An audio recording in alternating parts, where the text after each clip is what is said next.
You're in the information age, but facts are in short supply. Reject the noise, ask bold questions, and seek the truth with FBI whistleblower and common sense extremist Steve Friend. This is the American Radicals Podcast.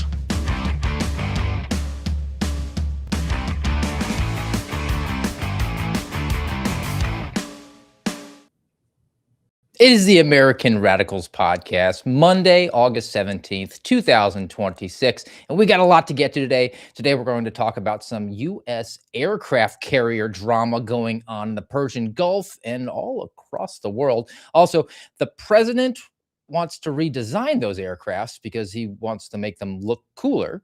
We have a Massachusetts mayor who does not speak English, continuing to embarrass the country, and more illegal alien sob stories that are not about Abuela missing her leg because of her diabetes, but this one is actually about a soccer player, and crime statistics on the decline, sort of, and it's no thanks to the FBI. It's a special show because I got a guest with me, guys. Let's get after it.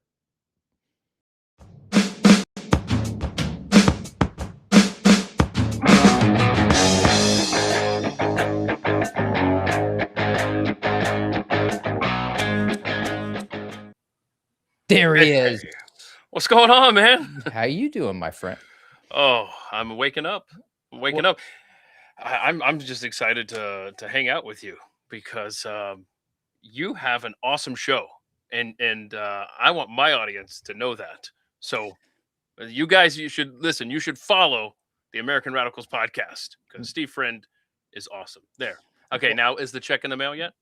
Man, I'll take any check at this point. We are really into the barely triple digits for the American Radicals Podcast, which is normally at noontime, but for this week, we're going to be doing the 0700 Eastern time, which is more in line with what you normally do, my friend, Keith Malinak. For the AMRAD pod audience members who are unfamiliar with you, can you please, sir, give everybody the 30,000-foot view of who you are and the experience you're bringing here, because you bring a wealth of broadcasting bona fides. Send it, sir. Wow, look at you. Well, I have no marketable skills, but thank you for the introduction. My day job is the executive producer for Pat Gray Unleashed over at The Blaze.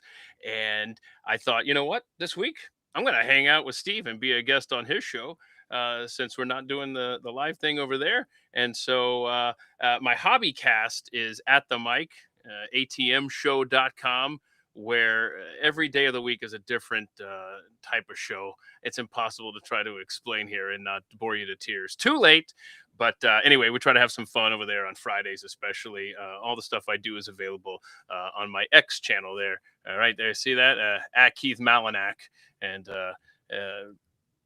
please come back, Steve. You left me here to just talk about myself, and I don't like doing that. Right. Anyway, so I look forward to just hanging out with you, man. This is going to be fun. Yeah. So, I mean, we got a nice assortment, a smorgasbord of stories I want to get to.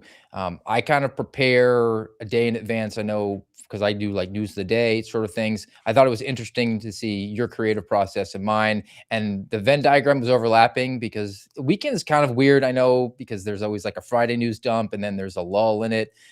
So I think a lot of the stuff will be from more like Friday-ish time period. Yeah. And I want to actually do a deeper look into all the drama surrounding the aircraft carrier that's out in the Persian Gulf right now, this USS Abraham Lincoln, which there's some varying perspectives on. I'm a little bit skeptical of the allegations. I'll get to that in a second, but I want to set the background. I think the good piece that we can go to is, from right down the middle, completely nonpartisan, the Daily Beast headline: the sailor's wife tears into Trump for denying prison ship hell. Wow. So the USS Abe Lincoln has been deployed for more than 260 days, which sounds very unpleasant. That's like 9 months. There's reports of food and supply shortages, poor maintenance, broken plumbing, mold, growing mental health concerns among the sailors. The ship has also been subject to reports about sailors attempting to go overboard. So Daily Beast actually winds up going and interviewing one particular sob story. She's the wife of one of the sailors who attempted to jump overboard. And she says that, I don't think the man being the president, Donald Trump, who's mean, orange, literally Hitler, he doesn't think before he talks. fact check true.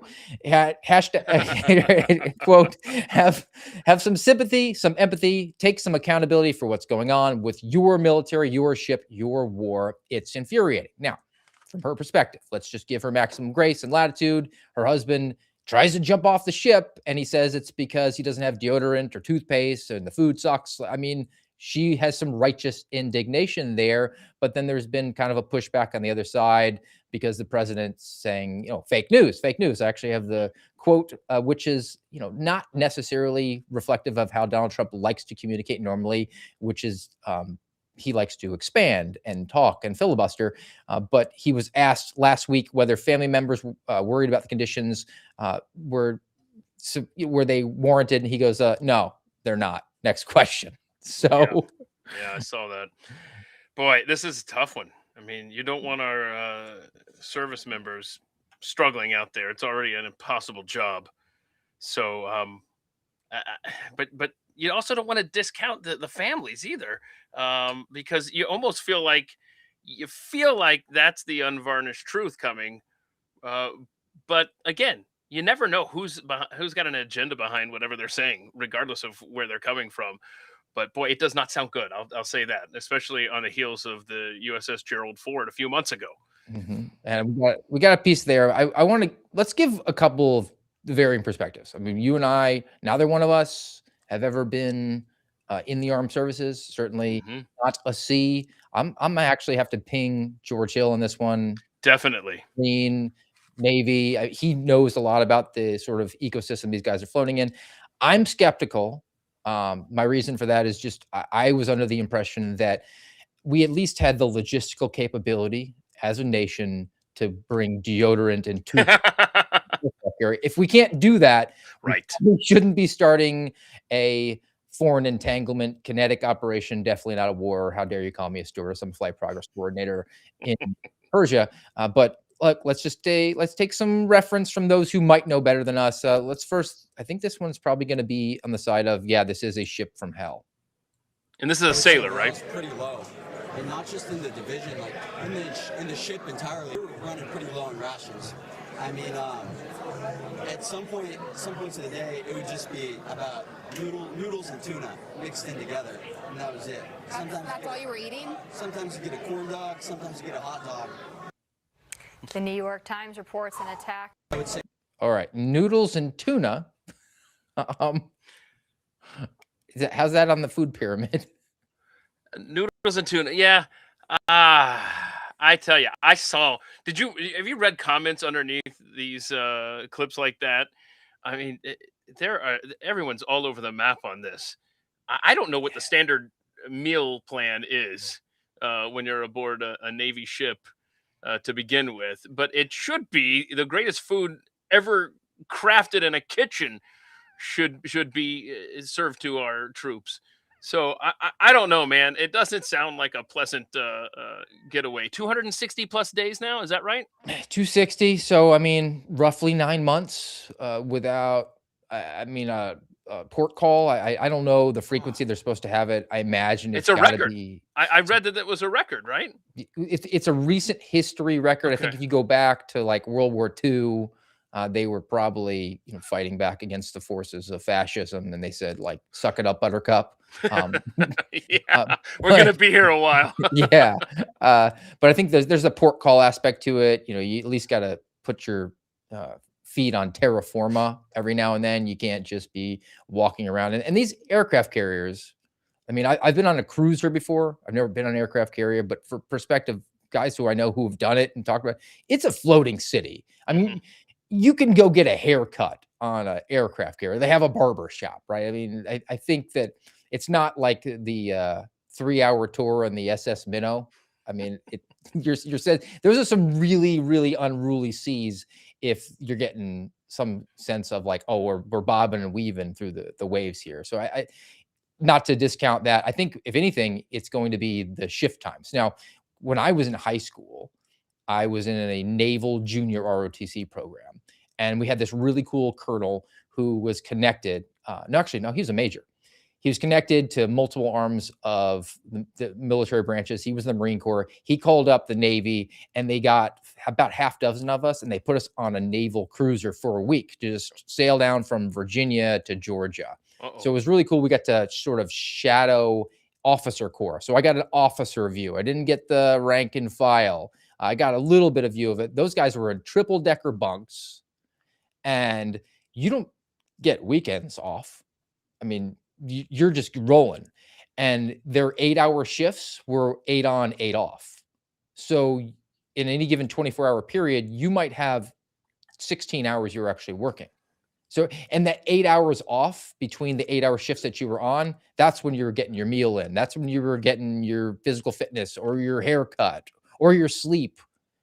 If you're doing that for 9 months straight, I mean, that's going to wear down everybody.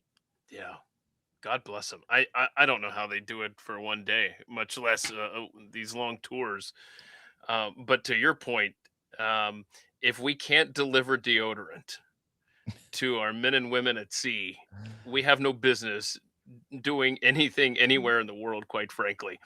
And you know, when Iraq was happening, and you would hear families talk about how they had to send care packages and they had to send body armor to them during the war on terror. My first instinct was, come on now, what is that real? And it sure as hell was real. And you think, how is that possible? I've seen the defense budget. How are they wanting for anything, much less life-saving provisions and equipment? So I don't know what to believe anymore, man. But it doesn't sound good, and I just pray for our troops wherever they are, because it just sounds like not only is the job impossible, but it's complicated if they can't get the most basic of supplies. What is happening? Yeah. You send me this video because I want to get to the budget in a second, because they're playing with some numbers there. I think this guy is a W amputee Marine who's got the counter argument. He's saying this is fake news, and he probably Joey has Jones. a greater position of authority than you or I. Let's give this one a play. You know what I ate in Afghanistan for 6 months on a burner with using a little burner? I ate ramen noodles. I had to pull the seasoning packet out because I had too much sodium in it, and I put tuna packets in it. That's what I ate. And you know what? I was happy to have it, because the alternative was an MRE or something cooked by the Afghan guy who was too stupid to be given a gun, and they let him be the cook. And so if I wanted something spicy, test my fate a little bit, I'd go get a bowl of whatever he made in that giant, urn thing that he had. I mean, how weak are you on TV complaining about tuna and noodles? I'm sorry. You volunteered to serve your country. You can come back, get out of the military, and do like all of these Democrat veterans and complain about it and make commercials and be a sellout if you want to, and come up with a new way of doing things. The last Democrat president that I remember that was deploying troops, Barack Obama, had the Army going to Iraq on patrol bases for 15 months at a time. Okay. Well, that's not a argument against fake news. I mean, he's just kind of saying, yeah, it's bad conditions. Suck it up, buttercup. Right. And that's a perspective that I obviously cannot have. Joey Jones is a hero. And so I have to take what he says and weigh it against what the family is saying. And then at the end of the day, he's lived that repeatedly. And so I don't know, man, because when you sign up, you got to know it's not going to be a cush job, right? But at the same time, do you want to subject your sailors to, how long have they been out there? 260 days? Do the math. I'm bad at math. Come on, Steve. Do the 9 math. months. 9 months? Yeah, you could have a full-term pregnancy in that time. But on a ship, you're stuck floating in the ocean for 9 months. Again, I'm not cut out to be in the military. I don't know if you've picked up on that yet. God bless them, dude. Seriously. Well, you hear the phrase, it's called work, not fun. It's a little bit different there. It's called war, not fun. So I think you go into it with certain expectations that comfort's going to be put aside during a little bit of the circumstances where you're there. But 260 days seems like a little bit of an overkill, particularly if we're not in a declared war. Say it. Say it. Yeah. Is that standard fare for a kinetic operation? So you mentioned the Gerald Ford, Yeah. which I mean, I think it pinged in my mind, but I hadn't gotten too deep into it. I did after you threw that out to me, and did a little bit of research into the trials and tribulations of problems that we're having with some of the aircrafts, because on top of this drama, I think it's sort of the hook for many of the news stories that are about it that are relevant and salacious. So the Washington Posts of the world are going to say, "Oh, well, we'll report on expenditures on these aircraft carriers, but we really want to talk about the noodles and tuna because it hits people in the fields." There's some information here that we shouldn't glean over, that they're burying the lead on it, because we're spending more money than has ever existed on some of these accoutrements, and they're catching on fire. So a couple pieces from 1945.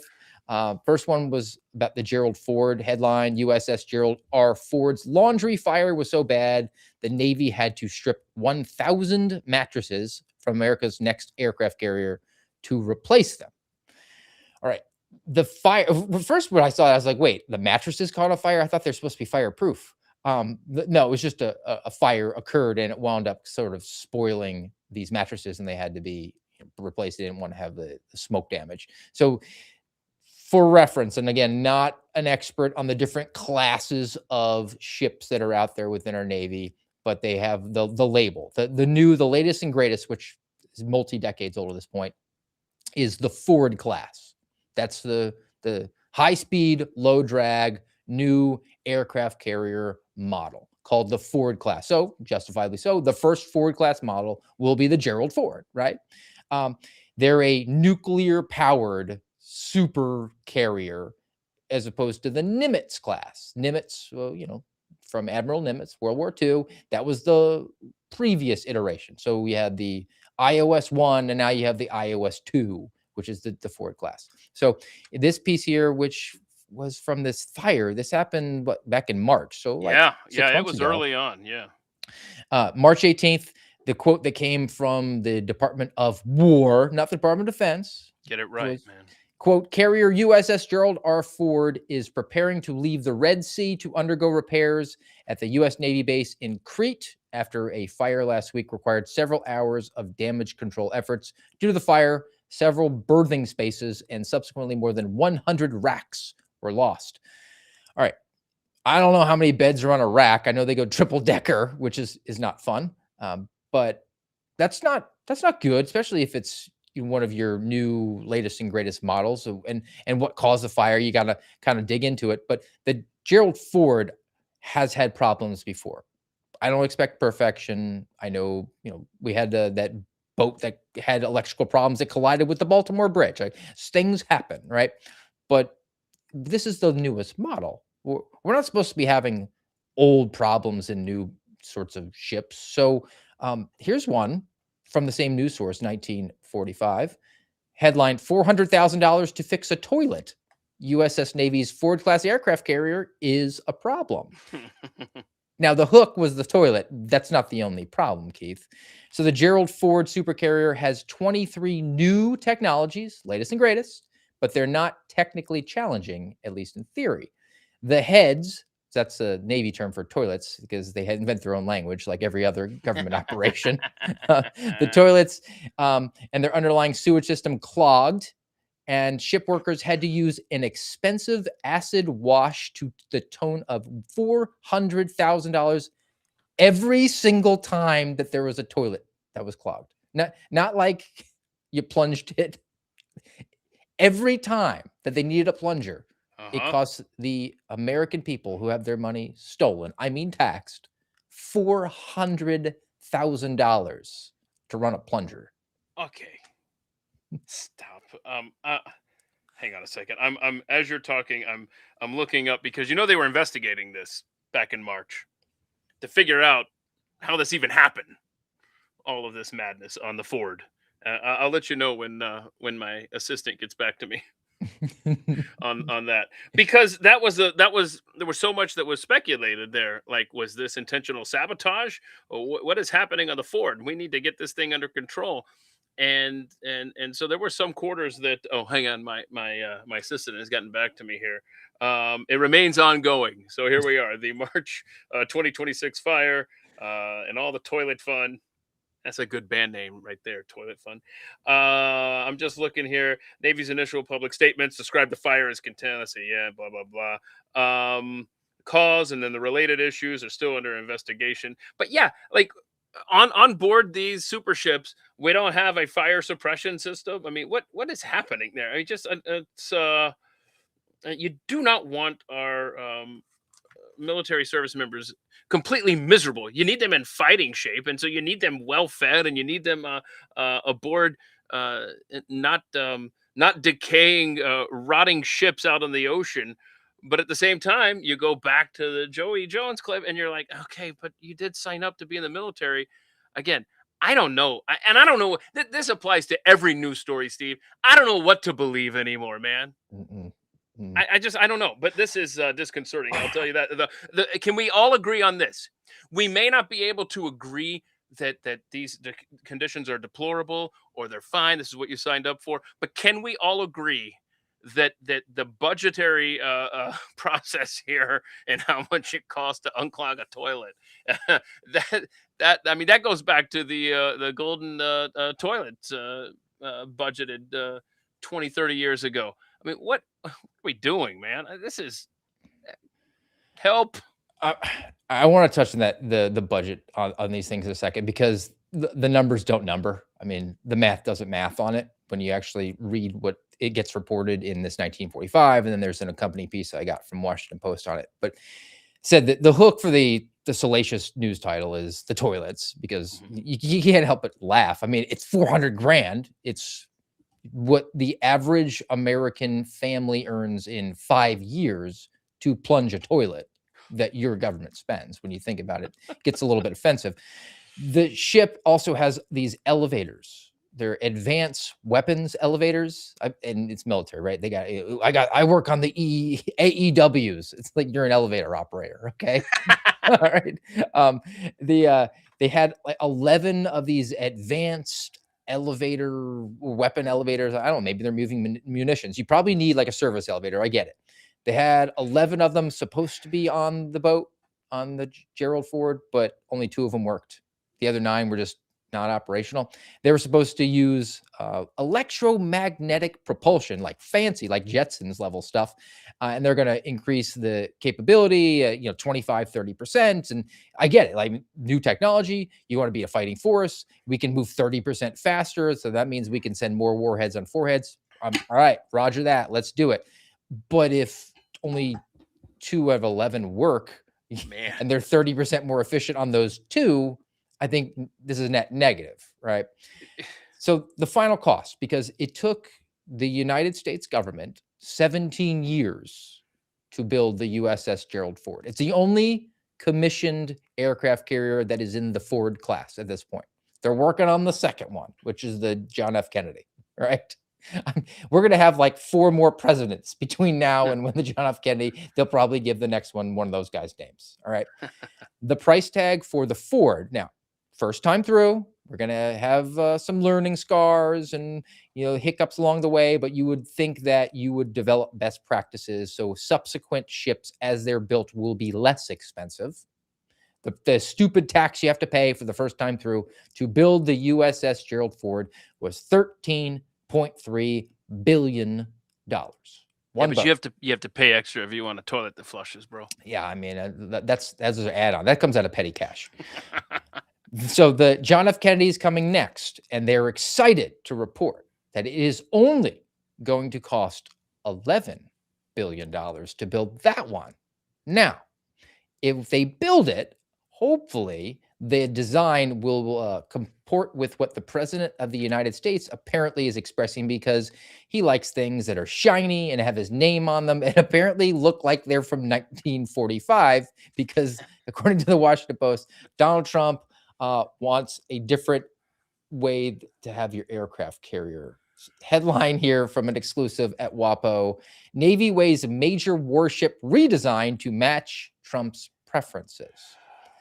The service is evaluating the feasibility of moving the multi-story tower that acts as the carrier's command center farther forward towards the middle of the ship to resemble older vessels. Now, I mean, again, like out of my depth on the way the aircraft carriers are supposed to work. I played Battleship, like the game, so like the action figure that's like this big. I kind of know what the aircraft carrier looks like.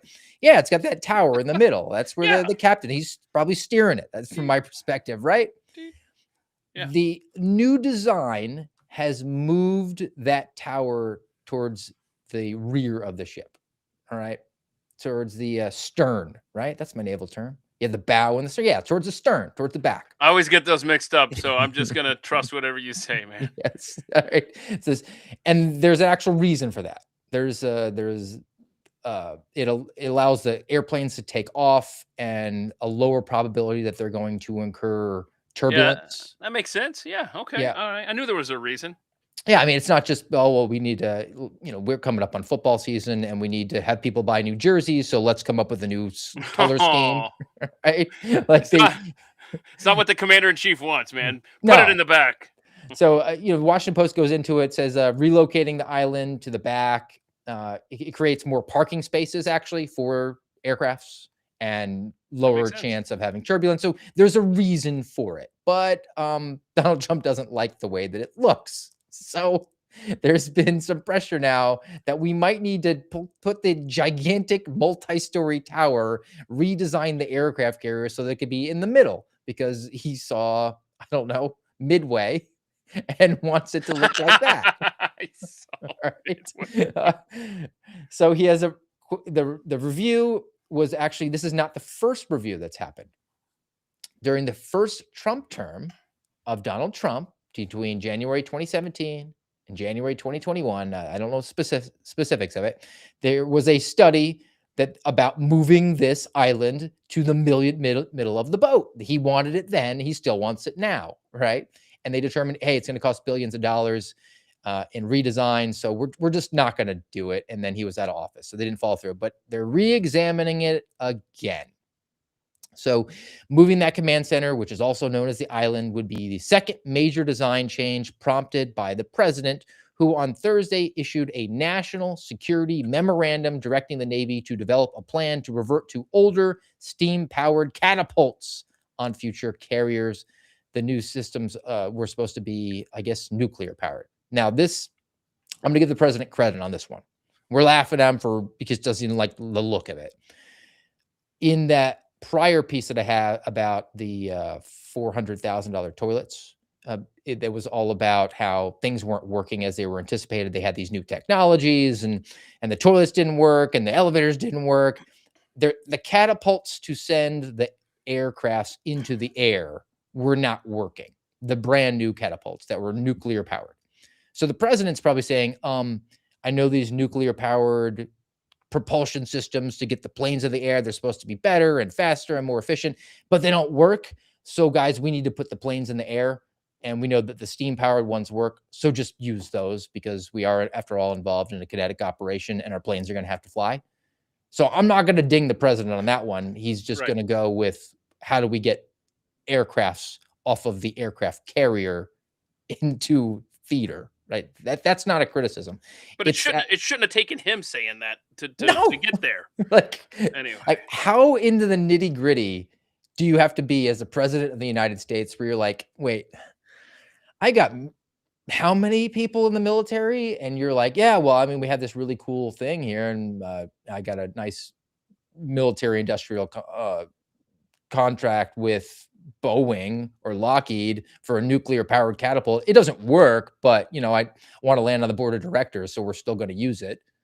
And you got to actually say, the buck stops with me. I'm the commander in chief. Yeah. We need to be able to fly planes. That was a good save by him. Yeah, I'm giving credit on that one. But as far as just like the design, if the design is for reducing turbulence, and we're going to have more parking spaces, aesthetics don't matter to me. It's a battleship, or at least an aircraft carrier.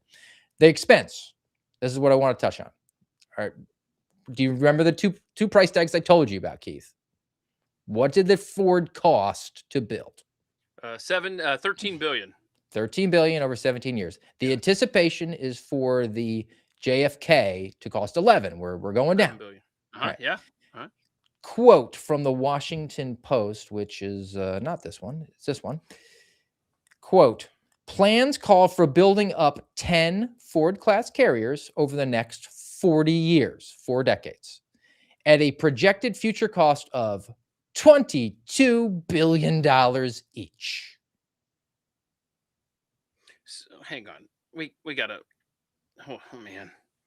40 years from now, there better be technology that is much better than what we're putting out now. Why are we building ships with a 40-year plan? And can you go back to that $400,000 headline? I've been sitting here flummoxed by why it costs that much to unclog a toilet. I finally figured it out while you've been presenting all of the facts here. They called the plumber in the middle of the night because that'll kill you. That'll kill your budget, bro. On That's a why Saturday too? you got to wait. You don't call on holidays. You just close off that toilet and hope you have another one in the house, or else you're gonna find yourself in a pickle and paying $400,000 to unclog it. So that's what happened there. But I don't understand the timeline on these things. Didn't in World War II, did we tell the Nazis, hey, chill for a moment here. We're gonna build some ships and then we'll get back to you and we're going to come over there and kick your ass. Is that how we did that? Because it seems like things take longer to build now. Why is that? And they're not made as well. I mean, I've been on the USS Yorktown parked over there in the Charleston Harbor. Now, granted, I don't think it could go out there and fight a war today, but I don't know. I'm walking around. I was like, it looks pretty good. I mean, this is a pretty cool ship. We don't make them like we used to, right? What is the problem here? I think that was the plot point from the movie Battleship. They were able to use like a seaworthy vessel from World War II to fight the aliens.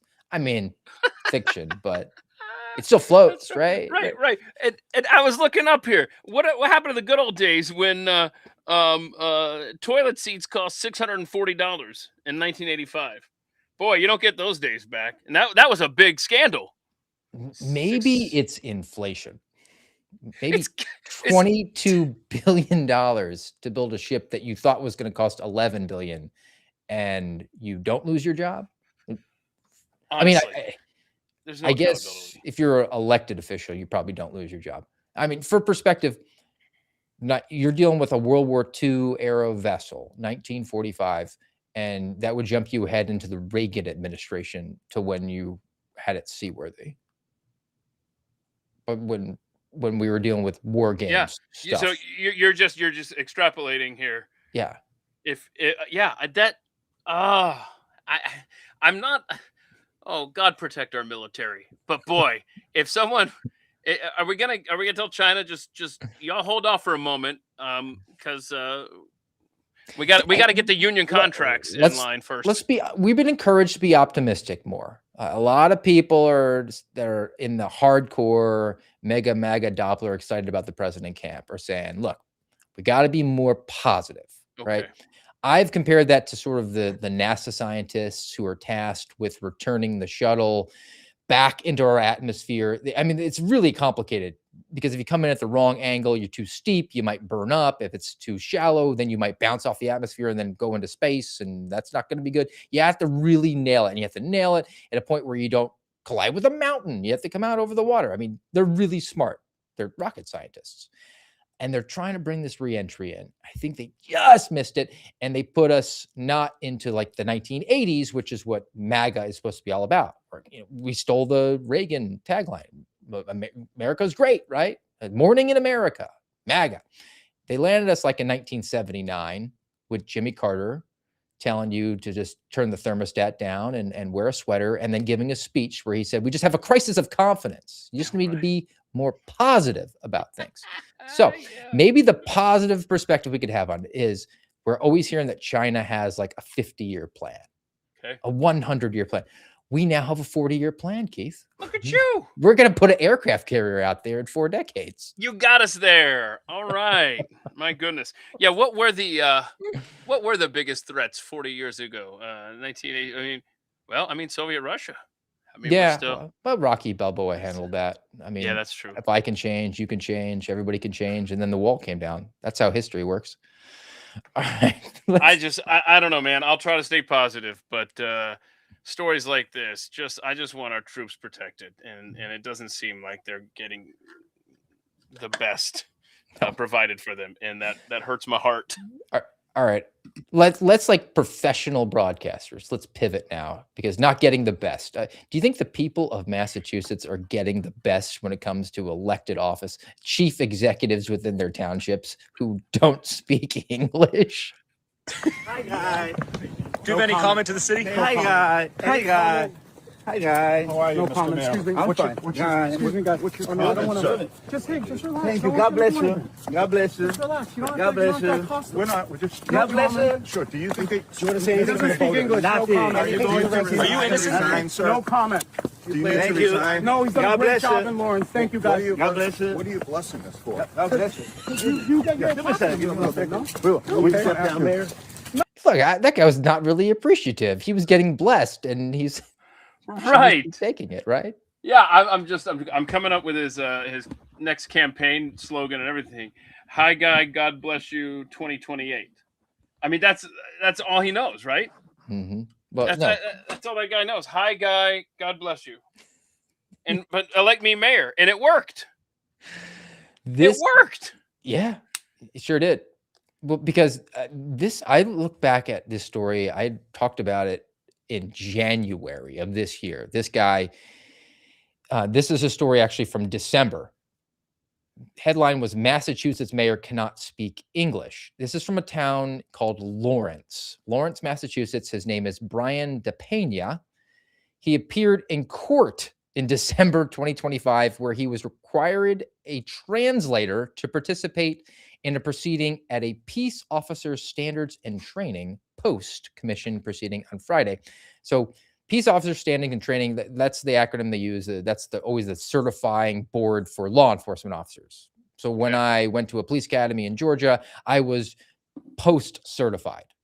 Georgia Peace Officer Standard Training. I mean, you went through all the hours and now you're certified to be a law enforcement officer in this state. So Massachusetts has the exact same thing.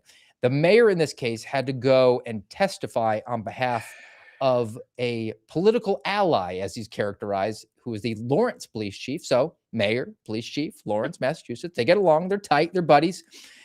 His buddy's name was William Castro, probably struggles with habla, the Inglés, who was stripped of his policing credentials following an improper police chase.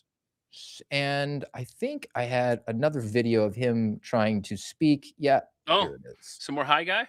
Yeah. No matter what you talk, if you don't take the right action for move your community forward.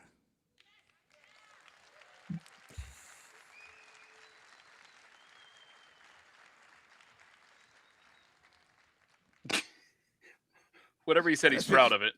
Dramatic But pause. for English, when I knock in door, never I promise to my constituency.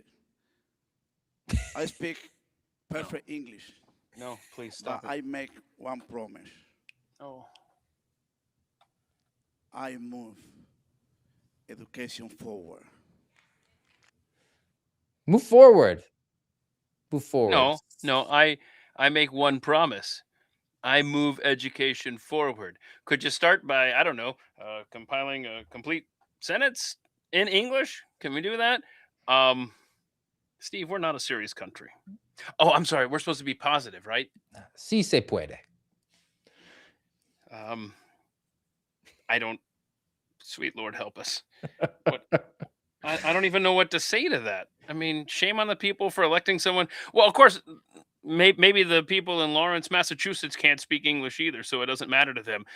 But the fact that I watch a lot of baseball. I don't know if you know that about me, but I'm a big Braves fan, and sometimes you'll see the translator walk out there when there's a meeting on the mound because they gotta talk to the pitcher who doesn't speak English. And so there's some back and forth, and the umpire has a little latitude because it takes a little longer for the communicate. Okay, that's a baseball player. This isn't the mayor of an American city that has to go to court and have someone translate for him. I understand having a translator in court, but it should never apply to a mayor of a United States city.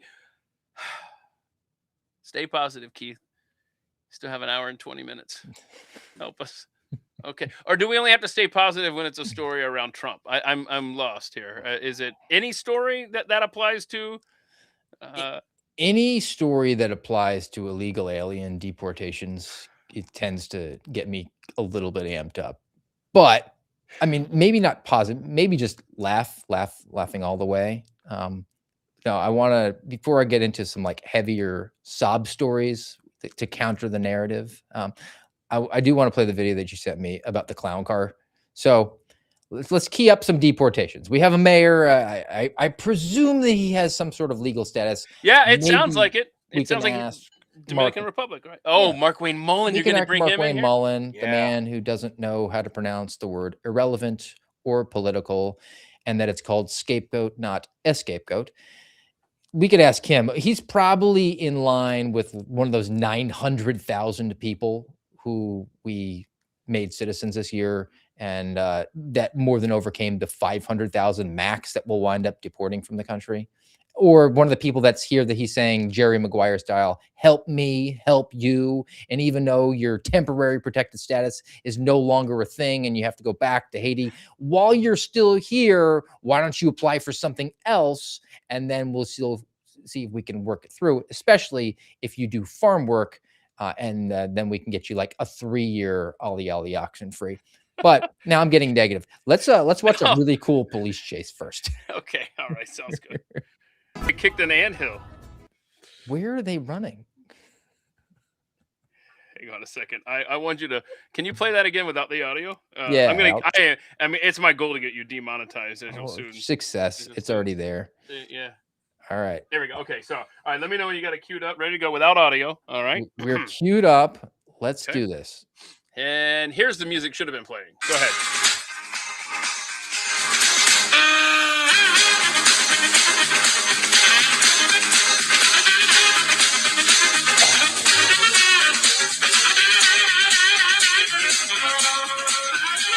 Before we play this,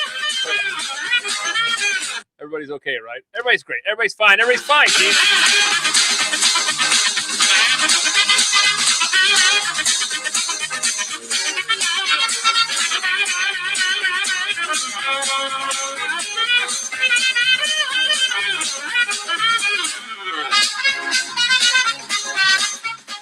There you go. All right. Yeah. I Barnum and think Bailey. Right. Okay. So cool. Everyone is.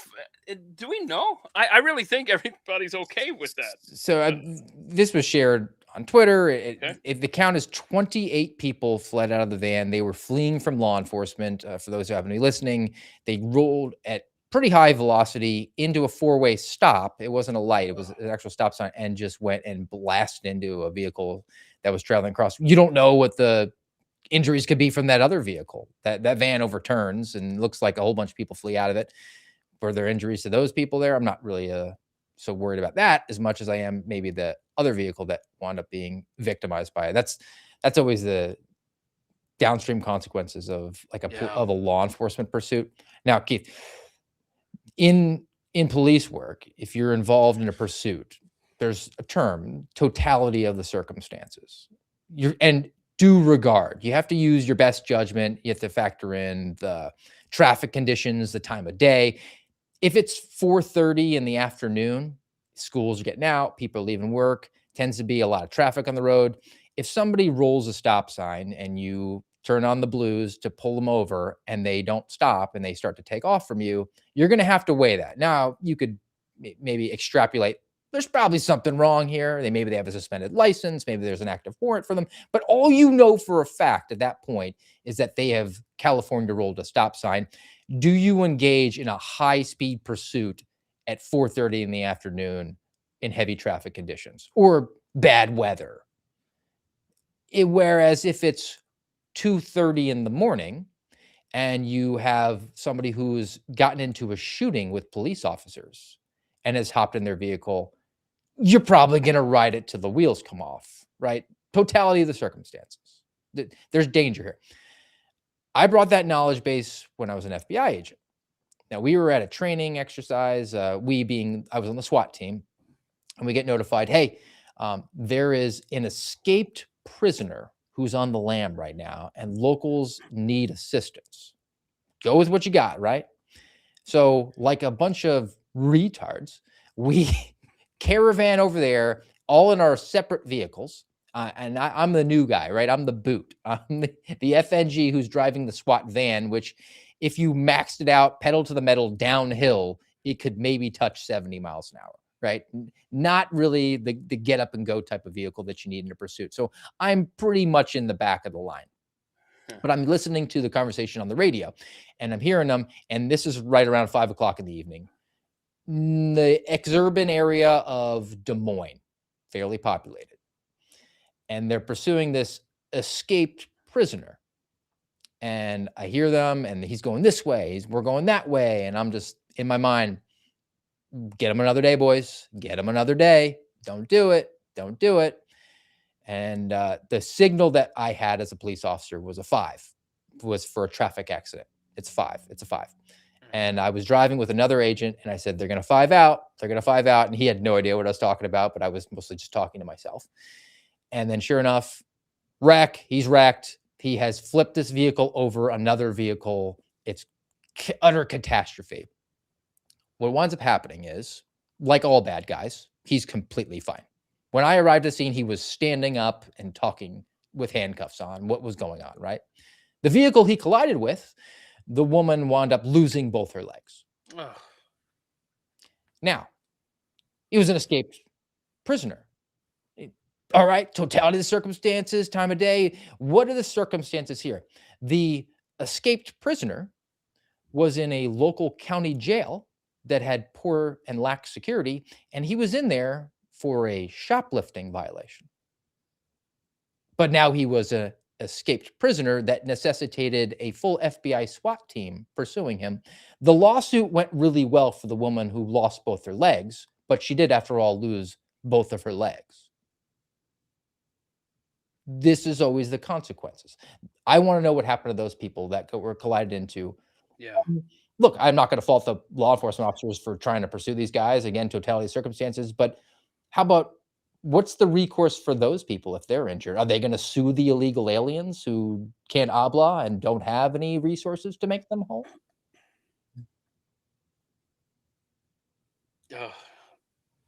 Again, I mean, this goes back to the military guys we talked about earlier. I do not envy anyone in that position. Not in the military, not in law enforcement. I will say, though, the 28 guys that can't speak English, I mean, we may have just scattered to the winds a future mayor for Massachusetts somewhere. Or saying. Perhaps, and this is a professional broadcast here, Keith, perhaps a potential soccer professional. Oh, Let's no. go to it from NPR. Headline, ICE detained a Venezuelan soccer pro. His case shows the immigration backlog crisis. Sob story number 1. I've got 2 of them today, dear Amrets.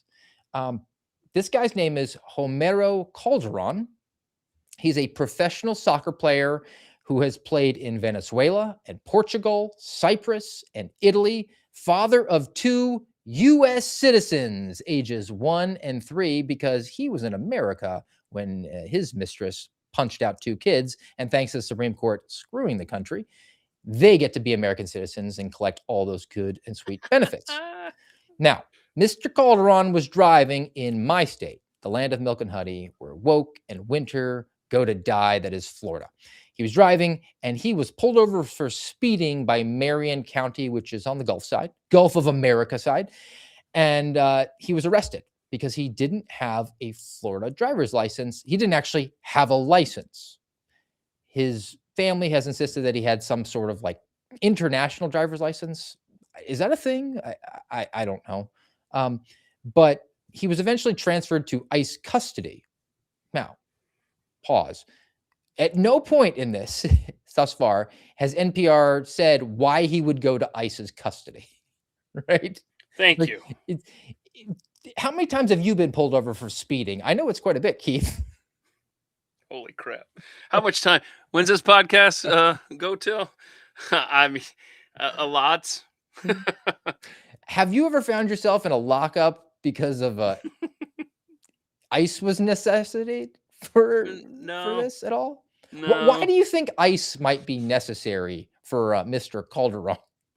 Because he's done something other than speed in his life. According That, to the that and he's here illegally to begin with.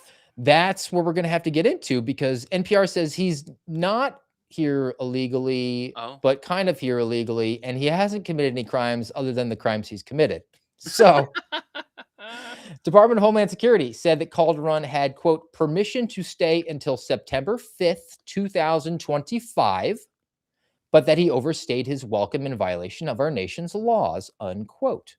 But according to NPR, which is still around despite not receiving that sweet, sweet government money, Calderon was in the middle of 2 pending immigration cases when he was detained. He had applied in August of last year for an extension of his tourist visa, and also had applied for a visa for people with extraordinary abilities called EB-1A.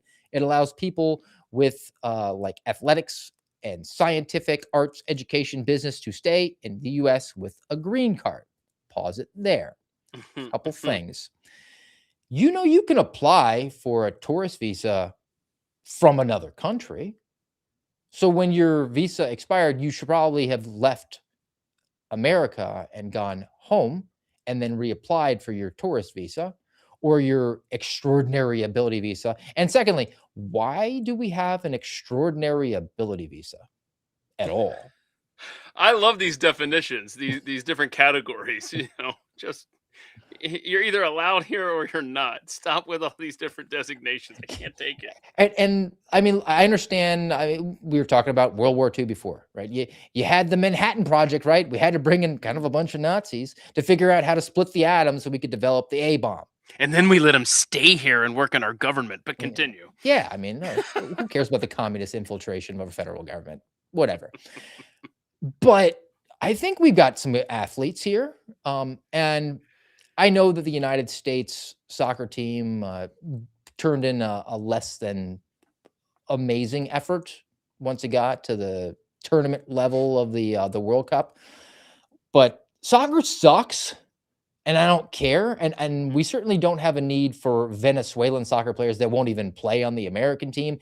And the American soccer league here is not particularly elite. I mean, if you bring a unique skill set, you could probably take that over to where they care about soccer, which would be in South America, in Europe, the rest of the world that tells us constantly how it's the most popular sport in the world. And I always say, like, you know what else is really popular around the world? Not having HVAC. So we win. Soccer, terrible. We don't need you with some extraordinary ability. It's not that extraordinary to run around a field, but you insist on calling a pitch and pretending that if somebody bumps into you, that you have a compound fracture in your leg. Now, let me go back. Now you know why so many illegals show up at the emergency room. All right. According to Homero Calderon's family, the man has never committed a crime in the United States or in any other part of the world. NPR found no evidence of any past or pending criminal cases. Now, let me be kind of specific with my allegations here. What you have reported before this completely contradicts everything that you've just said, NPR. He has no record of ever violating the law in the United States, other than when he overstayed his visa and then was speeding down the highway. Other than those, right? And NPR was unable to find any record of any criminal acts other than when he overstayed his visa and was speeding in Florida. I mean, that's the NPR newsroom way, right? I mean, they got to follow the AP guidebook, and that says that that's just fine. I'm sorry. I will admit, though, that as you're going through this guy's transgressions, his legal issues, I'm kind of dwelling on soccer in my mind. Why is it that there's only one guy in the universe who knows how much time is left in the game? I don't like that. Can we not put that on a clock, a stadium clock? And they look at us like we're weird because the clock's going down.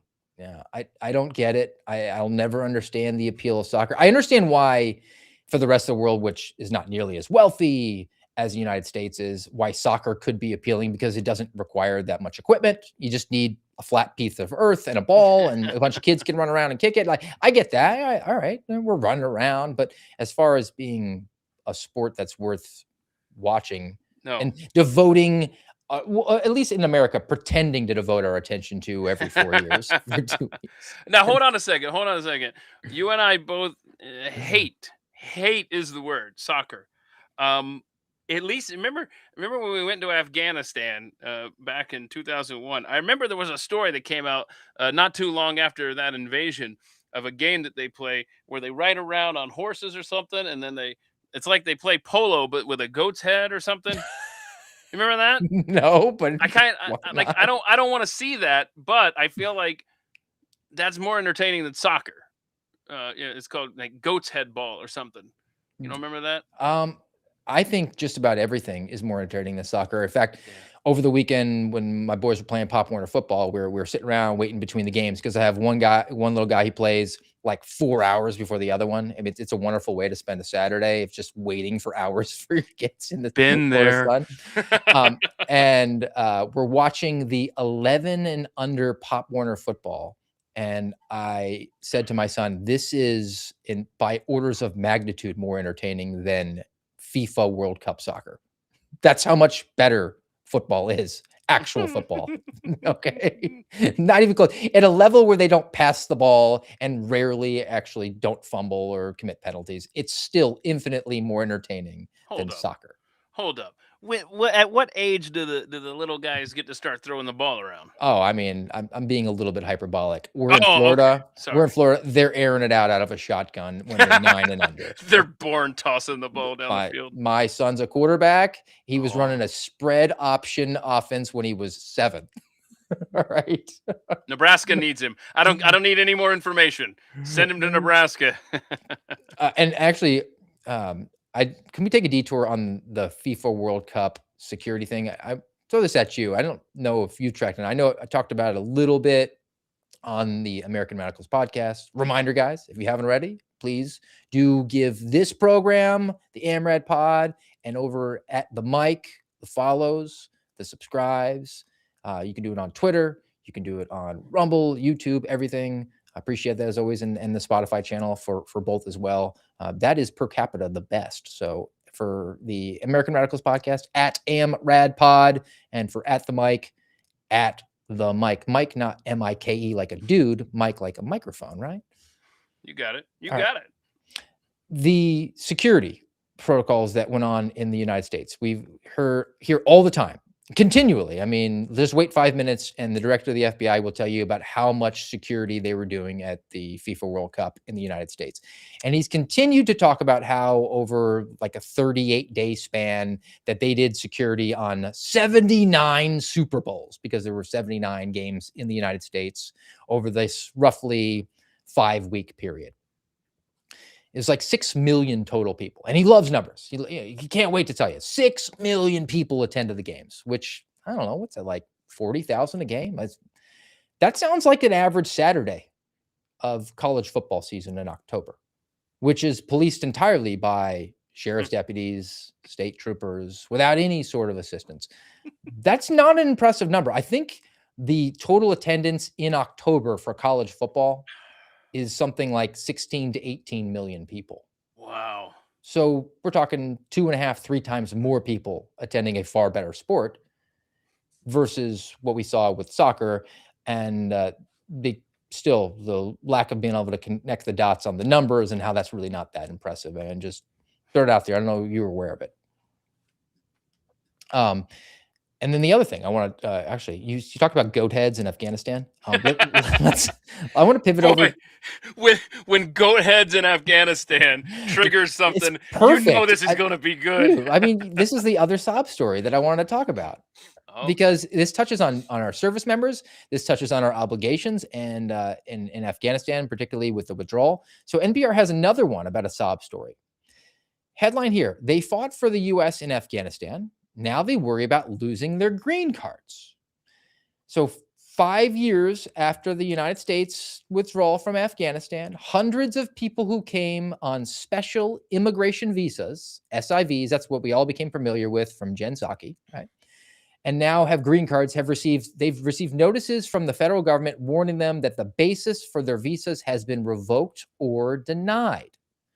The notices themselves are not necessarily new. The federal government began sending some out at the end of the Biden administration because, Keith, they suspected that some of the supporting documents for the Afghans,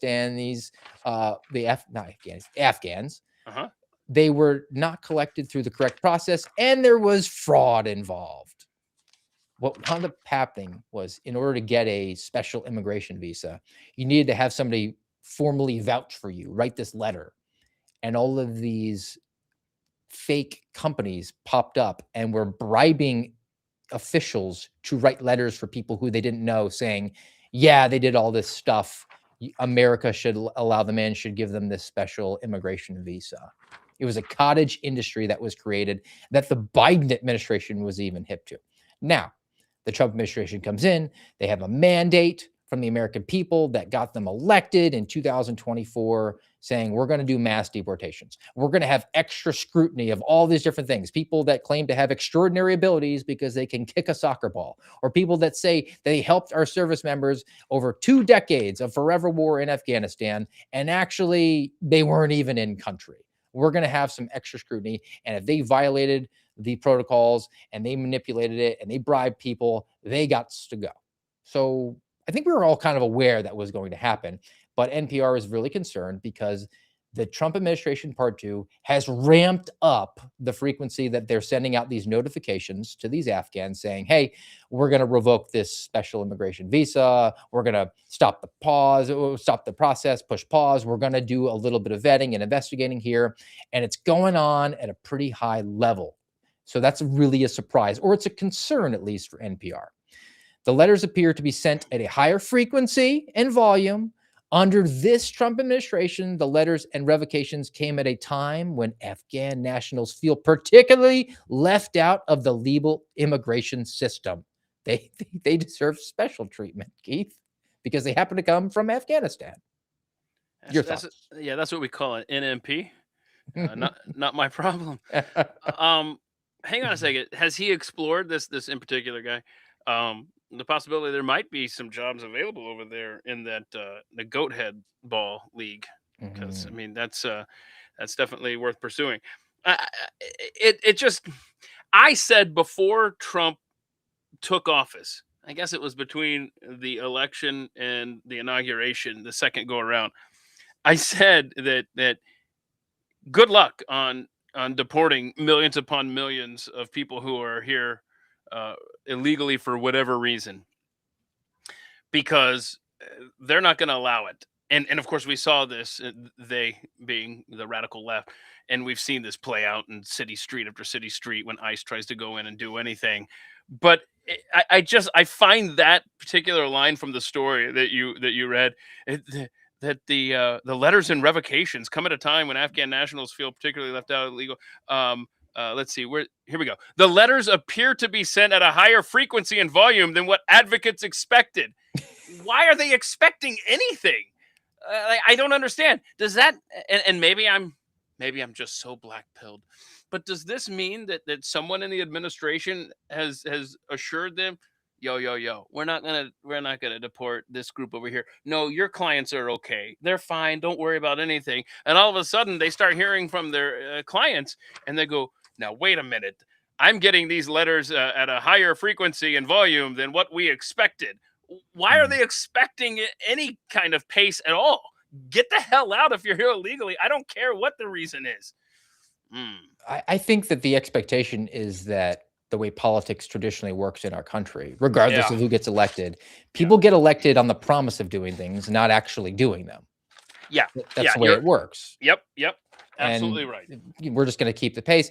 And look, how dare we want our elected politicians held accountable? How dare we?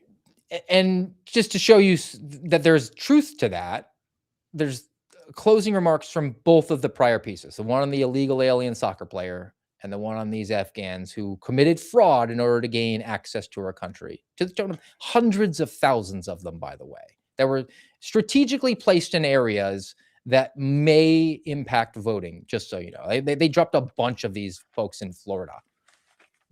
And then there were billboards up there about registering to vote that were in whatever language they speak over there, right? That sort of thing. So let's stick on this one, then we'll jump back. Here it is. This one again from Washington Post about the Afghan sob story. Headline: U.S. Sorry, this the next one, the NPR one. They fought for U.S. in Afghanistan. Now they worry about losing their green cards. For now, it does not appear that Afghan nationals who received letters have had their green cards or citizenship revoked at scale. So they're getting letters saying like, hey, we've got our eye on you. You might have committed fraud. Right. But they're still here. And doesn't appear to be that there's a process started to revoke the citizenship. So I guess nothing did happen. It's just a warning letter that they've got. Right. It has the effect of you may have already won some valuable prizes in the mail. And then a toss back to the Venezuelan, the last piece again. And this is more in line with what you're saying. Like, how did you not expect this? In the past, people like this guy Calderon with a pending application or immigration court case weren't priorities for detention. Yeah, because we said, like Mark Wayne Mullen, like, help us, help you, as long as you're doing some sort of process, even though your last process is expired and you're supposed to leave and you could go home and apply for the new visa. No, you can stay here for the time being. And that's the way we've always done things. And that's the way we're going to continue to do things. Well, no, it's not written down in law that as long as you have an application out, you get to stay here. You get a stay of execution, for lack of a better term. No, you go home and you reapply. But we're back to, well, we don't expect the change because there's really never any follow through on this. So, and certainly in any sort of scale that I would expect and hope for as far as the illegal alien deportations, we've seen the numbers being manipulated all the time. They're bragging about how they're up to like 1,600 arrests a day, and that gets you to less than 500,000 a year. You just got to run the numbers, and that's something that they're touting. And on top of that, they're claiming that, well, we've interdicted these people at the border as they're trying to come in. We're going to count those as deportations, and then we're going to manipulate the detention figures on people. I mean, over and over and over again. We're not at anywhere close where we need to be, and yet it's still too much for the likes of the NPRs of the world, which always goes back to me to saying you were never going to beat the allegation. There was nothing you could do.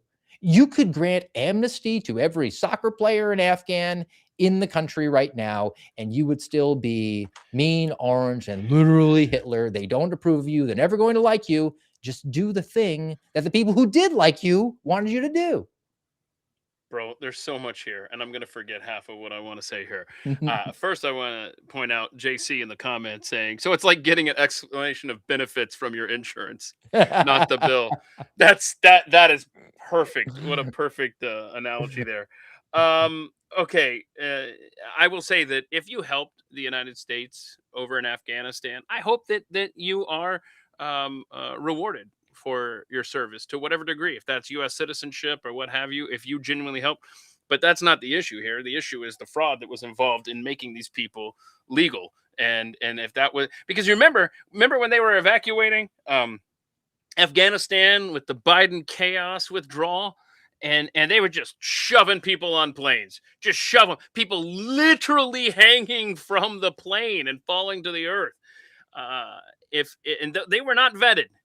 They were whisked away, and God knows where they are now. But if that's how you got here, bye-bye. But I want to just for a moment talk to those that maybe came over here from my audience that maybe don't listen to the American Radicals podcast as much as they should. You have to listen to Steve, because Steve, you have produced numbers that I don't hear anywhere else when it comes to immigration. We have to get into some of these numbers that you've recently shared with your audience on the American Radicals podcast. Can you please, for oh my gosh, how many illegals do you? I'm going to put you on the spot, Steve. If someone said you have to tell me what's your estimate, do you think that there are illegal aliens in this country right now? Having talked to people like J.J. Carroll, who's a Border Patrol vet who actually went back to work after having retired and has gone back as a service, he projects it's somewhere around 50 million. Holy crap. Greg Bovino has said 100 million. Yeah. And maybe hyperbolic from his standpoint. He's a little bit more bombastic. I've talked to JJ quite a bit, and I have no reason to doubt that number. But let's just say that even he is off by 20%. 40 million I know. illegal aliens? That's an irrevocable change to the country. I would contend it's damage, but not saying it's good, not saying it's bad, just saying it is. 50 million. I don't know how we continue to say that there's 350 million people in this country. It's closer to 450. Okay. All right. So let's just say there's 50 million illegals. Let's cut that in half. Let's just say that number's doubled. There's at least 25 million illegal aliens currently in the United States of America. And I hate to put you on the spot here, but what are we at now on deportations? Well, the numbers are tough to come by because we had a shutdown after all, Keith. We had a government shutdown during which all of the guys who were doing the deportation operations were still working, but we're going to pretend that stopped it. The average day to day was around 1,200 arrests, and then it beefed up. They were very excited. In July, they said it was somewhere around like 1,400 or 1,600. Mm-hmm. And that would get you to roughly like total for a year, if you had 1,600 arrests a day, somewhere around 480,000 illegal aliens arrested over a course of 365 days. Working all the weekends, working all the holidays, all that stuff. Less than 500,000. Well, okay, less than 500,000. So help me out here because I'm not good at math. I was in the trailer out in the back of the high school. I was in the lowest level math when I was in high school. I was minimum security work camp modular. I was in that class. I was in the just let me get my diploma class back there. So so you're gonna have to help me understand this. You say it's less than 500,000 that we've deported so far, and that's the high end. And yes. So is that number greater than or less than the 25, 50, or 100 million illegals that are probably here right now? That's less, in right? mitigation, they were planning to have this administration in power for like 150 years. So they maybe could have caught up in that time.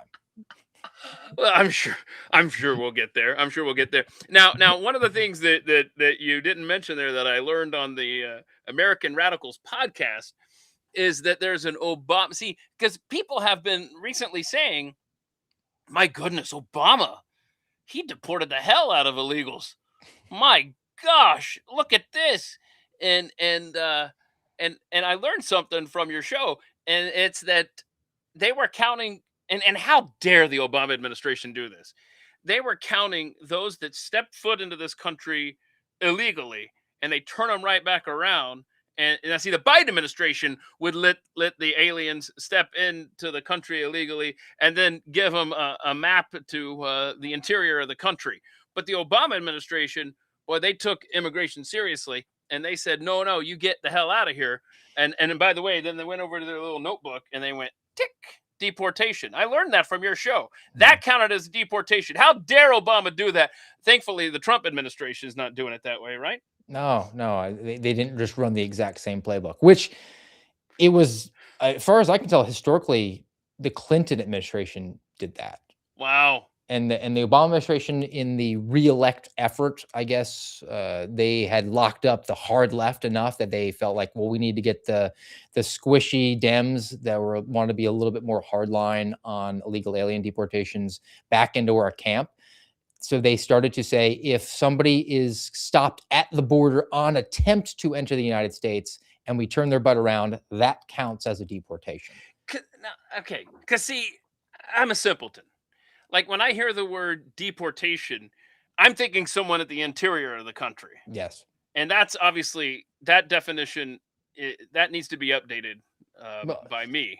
They play with the definitions all the time. I mean, the classic Obama definition was they wanted to get off the X of the jobs number, which, let's be honest, it's really a dumb metric to say how many jobs were created under a particular president. I understand it's supposed to be indicative of an economic strength and downstream of inflation and interest rates and all this other stuff. But like, for you to say like, this president created this many jobs, unless they were working in the White House, he didn't create the jobs. But for whatever reason, good or bad, that's one of the metrics we use. And the Obama administration was getting crushed on that one. So they said, well, we're going to call it jobs created or saved. I mean, it's a non-falsifiability error. And it's like, well, you can't prove that we didn't save these jobs by the actions we took by passing a stimulus bill. Keith, you remember that number? $787 billion? Yeah. Because they repeated it over and over and over again. And now we have a budget that's over $7 trillion.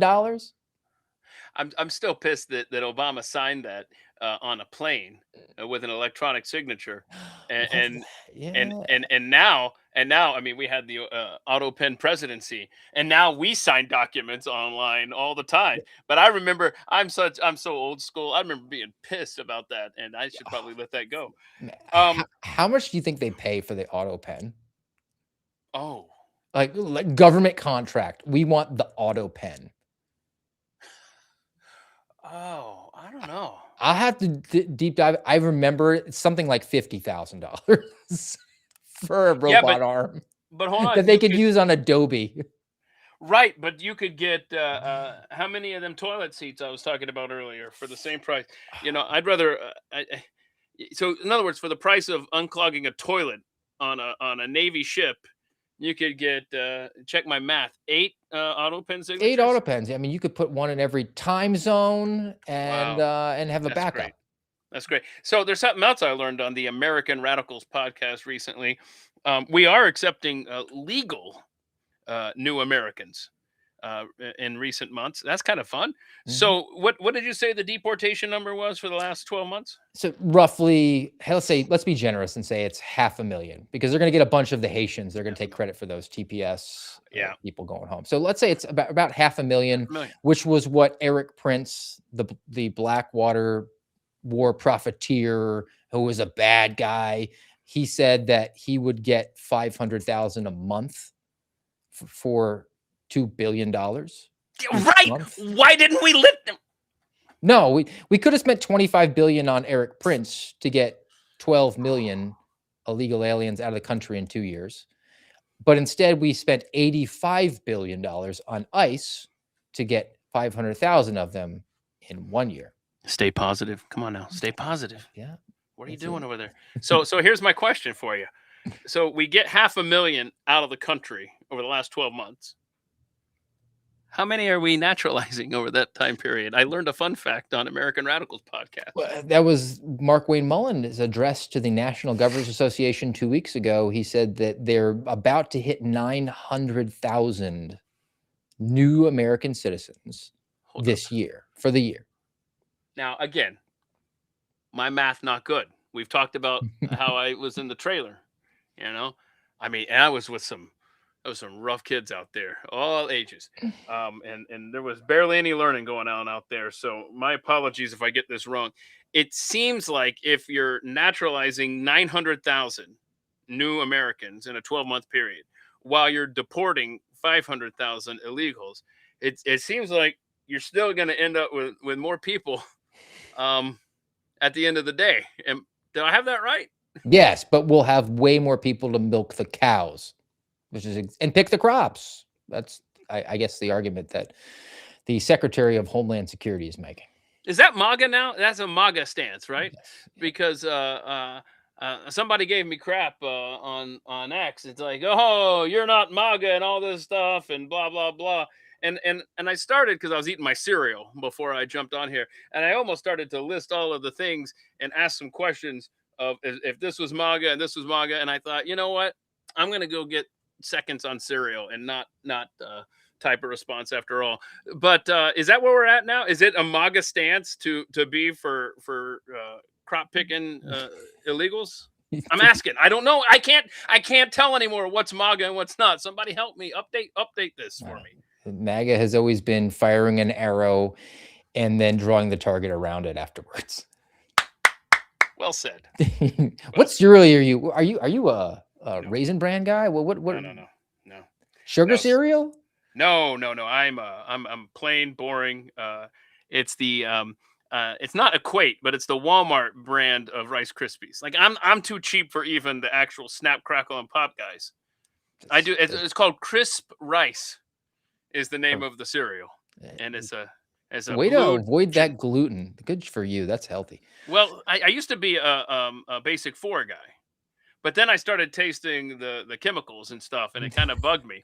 And so I was Is like, that man, MAGA now too? no, that's Maha. See, my taste buds went Maha on me, and they're like, hey, I taste GMOs. This tastes like George Soros and Bill Gates. And so that's when I had to switch to the plain, boring, low risk, crisp rice on a budget. There you go, man. Yeah, well, it's MAGA to have glyphosate back in the foods and have your Ozempic government subsidized now. There you go. All right. Let's I'm going to do one more thing on the immigration. I guess it's actually more of it's going to impact everybody. And this is a story it's worth just having a discussion about customs, how they handle people at the ports of entry, particularly the airports, and how you don't have an expectation of privacy. And it's probably something that we should discuss as a country about where the limits actually are on this one. So this is from a couple weeks back from the Washington Post. This is an opinion piece. The headline is U.S. Customs officers want your password. It's an insidious trap. Now, I'm not a world traveler, but I am aware of this. And this was actually proffered to me as a strategy by somebody who worked for Homeland Security on one of the cases I happen to be working on. If you want, I can give you a little bit of details on that in a second. Yeah, but yeah. U.S. Customs officers routinely assert the authority to demand passcodes and search cell phones without a warrant, and often without a shred of reasonable suspicion to believe a crime has been committed. The rationale is that simply you are presenting yourself at a port of entry. So there's a trap here. If you hand over the password, you can self-incriminate. And if you resist, you can be detained, you can have your phone confiscated, or you can be criminally charged. So if you're not a citizen, and I don't care about due process and privacy rights for non-citizens, the threat is blunt. If you provide your passcode, or we're not letting you in the country. Cool, roger that. But if you're a citizen, you cannot be turned away from the port of entry. The options available to customs agents are now more limited, but they're still menacing because they can detain you and do a whole bunch of different stuff. Now, do you have an expectation of privacy if you got a toehold in our country and you're an American citizen? I kind of think yes. And the sob story that they try to hook for the Washington Post is one of these defund the police type of dudes who wound up, he was detained because they knew he was coming through, and they're like, hey, give us your phone. And he was kind of savvy, and he gave him the phone login that would automatically wipe his phone. So then they brought extra charges against him, and they're like, "Oh, you're hindering." Yeah. Oh my gosh! No, I was sitting here trying to think as you were reading that. I remember seeing a story about this for non-citizens, but I couldn't remember if it was during the Trump administration. I feel like it was early on in the Trump administration. It might have been back in Biden. I really don't know. But you're saying this is now a thing for American citizens? This has always been a thing. Is it really? Yes. That's unacceptable. Holy crap. Yeah. I mean, one of the human trafficking cases that I was working, that I was told when I brought it to the federal prosecutor, that sounds like a lot of work. We're not really interested in doing it. And then, to their credit, the FBI said, we get paid to do hard work. You continue to work it, and then we'll take it up to higher authorities if we need to. So I was actually working this human trafficking case. And one of the suspects would travel to Africa. And I was working with a partner over at Homeland Security, and he said, hey, when he gets back, I'm just going to have him pulled out of the line, and we're going to look at his phone. We're going to be able to do it. He has no recourse. He can't stop that from happening. Because that was going to be our workaround for needing enough evidence to get to probable cause, to get a search warrant to look at this guy's phone. He's like, no, he doesn't. I don't need probable cause. He's coming back in the country to port of entry. We get his phone, which is kind of a problem. And this is me saying that against somebody who was engaging in human trafficking. Right.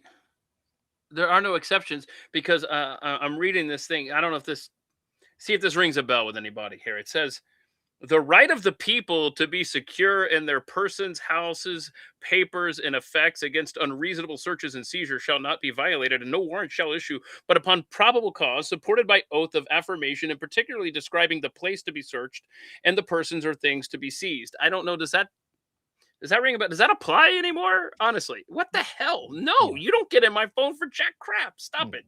Yeah, there's the subsection to that on the invisible ink on the back of the Declaration of Independence, which is Is the that right? carve out Oh. exemption that says, unless we really, really mega Doppler want it. You got to get Nicolas Cage on board to be able to see it. I mean, that is nope, no. All right, let's do some videos here. Close out. We had the president and some principals in the administration doing some speechifying recently, and this was getting shared on social media. So we got a couple of Trump clips, and then one from one DKP director, Kash Patel. So let's churn and burn through these here, Keith. Okay. Kathy Hochul signed a deadly and sedacious new law making New York a so-called sanctuary state. Is sedacious a word, or is it seditious? There I go. I'm pedantic. I was in So that she trailer. took it from the city to the state. Meaning Kathy Hochul wants to release migrant criminals from jail and set them loose on innocent New Yorkers all over. Every street has people that are not supposed to be here. And the reason they left their country is a lot of bad reasons. You know, I know a lot of the leaders of these countries. They're very smart. More than smart, they're street smart, very street smart. And they don't want these people. So what they did is they sent them into the United States of America through the open border. And people like Kathy Hochul, they want to keep them in New York. We don't want to keep them in New York. We don't want them. We don't want to take a chance. Yeah, maybe they'll get better. You know what the chances of? About 2%. Maybe they'll get better. But Hochul and the radical left stand with the gang members, child predators, violent felons. We stand with hardworking New Yorkers. We stand with the great people of law enforcement. No problem with that. Just how do you enforce that? How do you go to a sanctuary state like New York or California or Illinois? What is the best recourse? I mean, you got to take them to court. That'll take years. And then they're just going to say, whatever, we're not going to listen to you. If you were installed, or maybe you're in the ear of the president, what do you do to enforce that? God. Man, that's so tough. I mean, you saw the cop who arrested Laken Riley's eventual killer talk about how he had to release him. He couldn't believe. Well, no, after he put two and two together after Laken Riley was murdered, he was like, "Oh my gosh, that's the guy that I arrested." I forgot what it was. Was it shoplifting or something? It was pretty bad actually. I don't think it was that low level, but I mean, you're absolutely right. If you don't have cooperation from the states, I don't know how federalism works when they're not going to cooperate to enforce our laws. Can we start building a wall around New York State? Is that? I mean, I think that the only leverage point you could possibly have is the monetary way Yeah, that we have. it always comes down to that, right? Funding. Yeah. Yeah. And to say, hey, look, you're not going to be part of our social compact where we haven't memorialized down that the federal government is responsible for enforcing the border. It's not just that you're not going to help, it's that you're going to hinder. So we're just going to withdraw everything from the state of New York and you can have it. And that's going to include the block grants that go towards X, Y, and Z, Health and Human Services, Department of the Interior, and then individual payments. Everybody that's getting Medicare, Medicaid, Social Security check, SNAP benefits, every single dollar is now gone. And they'll push back. Well, we pay more into the system than we get out of it. Okay, fine. We'll be happy to take your money, or you can not pay and you can go away entirely. I mean, and that's how you push the issue, which to me ultimately gets us to that would be inflicting small r Republican form of government on California and New York. And I think they'd probably be successful. And then all the red states would be like, hey, we want some of that. That actually might get us to a position where we're back to something resembling what our destiny documents tried to lay out for us a few years ago. Yeah, and man, that is such a great plan. Don't just limit it to immigration funding. Across the board. Across the board. You don't want to enforce our laws. Then tell you what, we're going to just withhold funding. I was looking up here while you were talking there, and I'm not confirming it here, but let's just pretend in this alternate universe that I'm right. I was thinking there was a story. See, kids, believe this or not, there was a time when we weren't allowed to drive over 55 miles an hour on the interstate. Yeah, that was the maximum allowed, federal law. And so the way I remembered it, and I guess I remembered it wrong, it was that Montana or somewhere said, "Nah, the space is pretty wide open out here. We're going to let you put the pedal to the metal." And I don't know what they raised it to. Again, this is an alternate universe. This is a timeline that apparently doesn't exist, according to my research assistant over here. But I remember incorrectly, I guess, that there was a state that said, "Hey, we're jacking up the speed limit." The end, and then the federal government said, "Oh, are you? Because then we'll just hold back on your highway funds." And then I think for one day the speed limit was raised, and then they put it back to 55. Now, eventually, the government caught up with our ability to drive faster than 55, and now obviously there's a lot more latitude. In fact, between here, Dallas, where I live, and Austin, Texas, I think there's one stretch it's 85 miles an hour, which okay, that works for me. But that's what you got to do. I mean, you hear it all the time, and it's so accurate. Follow the money. Well, how about withhold the money? Because it's amazing what you can get people to do if you're threatening to take their cash cow away. Mhm.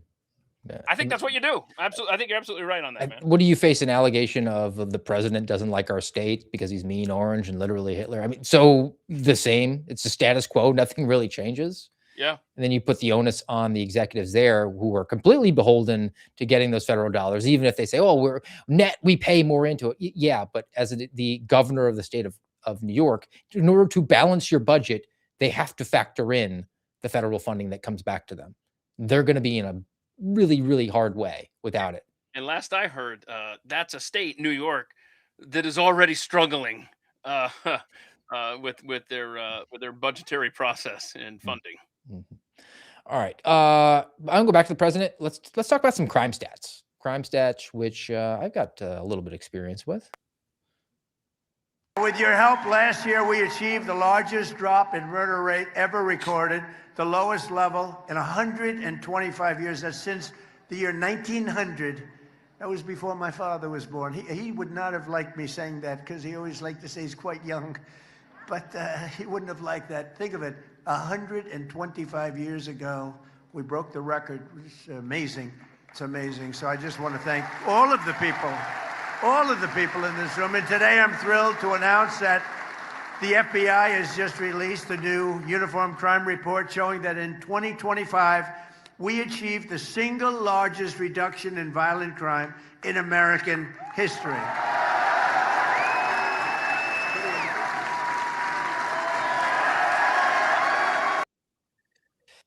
All right. Hey, that's cool. Yeah, if you don't know statistics. Oh no! Remember now. I was in that trailer math class, so educate me. Well, I'm a couple things, and look, I appreciate that the president is applauding the local law enforcement officers that are there. He's giving them the credit for what they did. Now, is it as substantial as it's being phrased? No, but it's laudable. Saying that we have the lowest crime rate since 1900, murder rate. Not murders, not total number of murders. It's a murder rate. So more bodies fell last year than 1900, but there's more people in the country. So then you get into the playing the game in that way. The universal crime statistics that come from the FBI. Do you remember a couple years ago when everybody on the political right was all over how major police departments were not reporting their violent crime numbers to the FBI? That hasn't changed.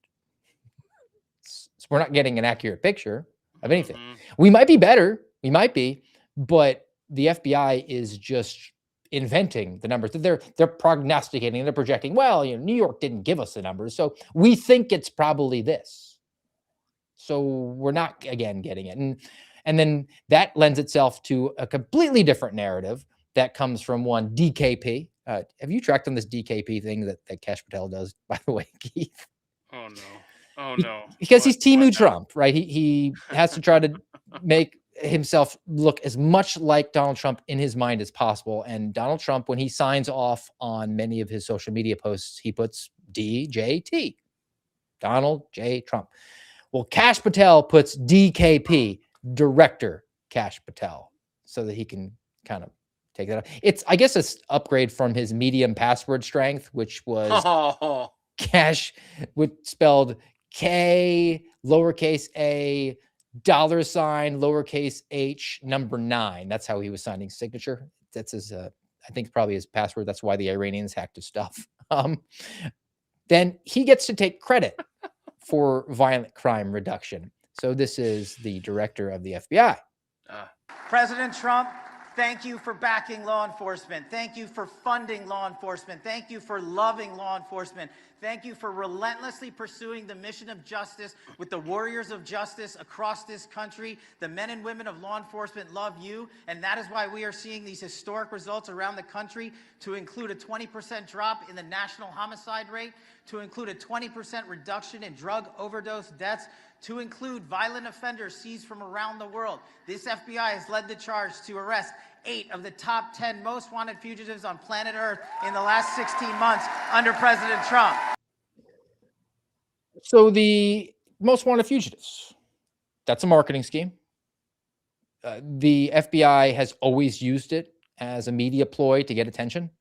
Typically what happened was they had somebody that they wanted to get, and they knew where they were, and it was imminent that they would be able to get them.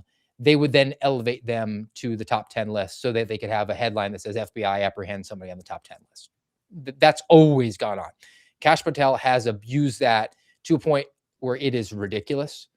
They had somebody that they put on the list and they arrested them 72 minutes later. Like, I mean, bro, like, wait a week. Okay. That is awesome. I mean, I hate it, but it's still awesome. Many of the international ones come off of what are called PAWs, P-A-W, provisional arrest warrants.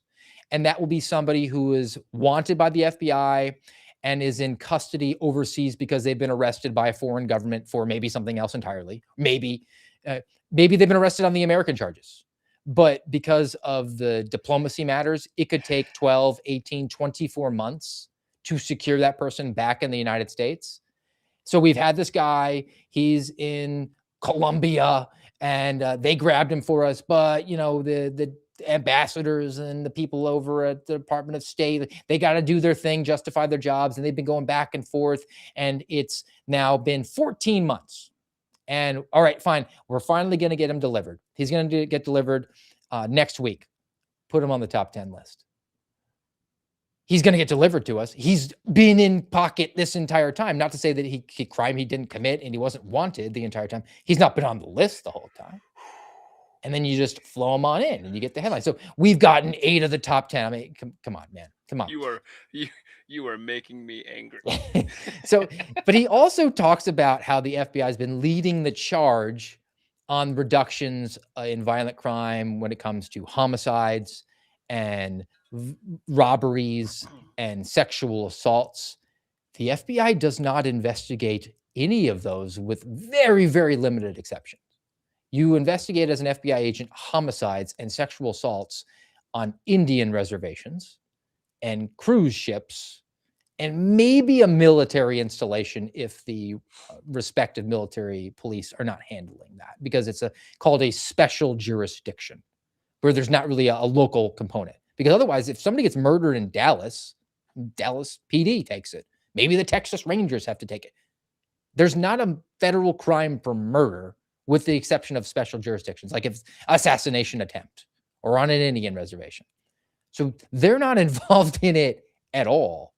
And then they're just taking the stats from the local areas that are actually doing law enforcement, and we'll just take credit for it. Okay, hold on. First of all, I have never gotten someone so wrong as I have with Kash Patel. That was a Whew, yeah. Anyway, I was thinking here as you were going through all this number manipulation and just all the stuff you were saying about the FBI and look at all the crimes they're solving and the crime rate, right? The murder rate that you mentioned earlier from the president's speech, carefully worded in the teleprompter. I got to thinking here. Earlier, we went through the immigration numbers and how many illegals there are, and it's possible there's 450 million people in this country. There could be 100 million Yes. illegals. So I was sitting here trying to noodle out what it. See, this is the thing. If you say, as the Trump administration, that there are 450 million people in this country, and 100 million of them are illegal, as Greg Bavino has stated, what you mentioned earlier, then think of what the murder rate would be then, right? I mean, even more ridiculously low. So that would be even a bigger win for the administration on crime stats. But then they would have to sacrifice that with the DHS situation and on the deportation numbers. So you can't win them both. I was trying to figure out a way where both departments could win here. So I guess we'll just say there's 350 million Americans and just a handful of illegals. And this is the balancing act they try to go for, like with the detentions of the illegal aliens problem that we have. So the Department of Homeland Security sold off 7 detention facilities, right? So they don't have the room for them. Now, in federal law enforcement, if you arrest somebody, until you hand them off to the U.S. Marshals, and then they become the possession of the U.S. Marshals, their responsibility, and then they have the same responsibility that you would have as an FBI agent or a DEA agent or whoever. They got to find somewhere to house them. There's not jails in the federal system. There's prisons. Prisons, after you've already been convicted and sentenced, you go to the federal penitentiary. But in the intervening time, if you're detained, you're held in a jail. Those are run by the county, the sheriff. He's got his deputies. He's got his jailers who are running it. They have to keep a certain number of beds available for the crimes that happen today. A DUI, somebody who's caught doing shoplifting or whatever. They have to keep a certain amount of space because the cops make some arrests today. They have to have somewhere to be. They can't have a cop say, hey, I got this guy. He blew 0.2. And they're like, yeah, sorry, we don't have any space. Just cut him loose. They have to have a certain number of beds available. And they have to balance that because they get that sweet, sweet federal government cash for housing federal prisoners, right? So what has gone on is Mark Wayne Mullen at Homeland Security has essentially said, don't do anything proactive as far as apprehending illegal aliens. Instead, what we're going to do is we're going to wait on local police to make their arrest, and then they'll figure out that that guy who raped that woman or murdered that shop attendant, that was an illegal alien. And then we'll be able to come in and say, that's our guy too. And you have to take him. So, and the sheriff will be like, cool, you just give me the money for the guy I was going to arrest anyway. So then everybody wins. And it gives the Department of Homeland Security an additional talking point about how many, quote, violent criminal illegal aliens that they're taking off the street. And yeah, I know you're a back of the school trailer kind of math student here, but I mean, let me just give you it as surface level as I can. Okay. Let's say that as a citizen who's interested in the mandate of removing 100 million illegal aliens from the country, what sounds more appealing to you? One, you have, let's say, the Homeland Security guys arrest 97 non-violent illegal aliens and house them at a jail. And meanwhile, the local guys arrest 3 violent criminals who did horrible things to American citizens. They get 3 of them, and they are illegal aliens as well. So we have 97 non-violent, 3 violent, 100 total illegal aliens. Okay? 3% of them are violent. Or the locals get those same 3 guys, and then Department of Homeland Security just gets 1 non-violent criminal illegal alien. So then we have 4 in there. So we have either 100 in option A or 4 in option B. But in option A, it's only 3% violent criminals. And in option B, it's 75%. You see how the numbers game works a little bit? See, I knew as you continued to talk, I knew that the chances of me being pissed off at the end were going up. And sure enough, that's where we ended. That's fun. No, that's good stuff right there. And correct me if I'm wrong. Something that I learned on the American Radicals podcast was that we wouldn't even know any of, well, hardly any of the immigration numbers that we do if not for the Heritage Foundation suing for them, right? And why would you, if you're doing such a bang up job fulfilling a campaign promise, why wouldn't you want to shout from the mountaintops? Hey, look at what we're doing. Why would someone have to sue to get those numbers, Steve? Because somebody like me is going to look at those numbers and say that dog don't hunt. I mean, the Rosetta Stone that I've kind of come upon for both sides of the political aisle, and there's terms that get thrown out, and they don't really mean the term that's thrown out. I mean, because I speak English and you speak English, when they say certain words, you presume that they mean a particular idea, but that's not really what they mean. So the Democrat political left in this country, when they say the word democracy, they don't mean a government process where there's equal rights and everybody gets a vote, and they mean things we like. So if you don't like what I like, then you just don't like democracy. That's what they're saying. The exact same, or the I guess the mirror side image would be the MAGA Republican conservative cast in this country. Things they like mean transparency. They talk about transparency. We're the most transparent administration in history. We're the most we like ourselves administration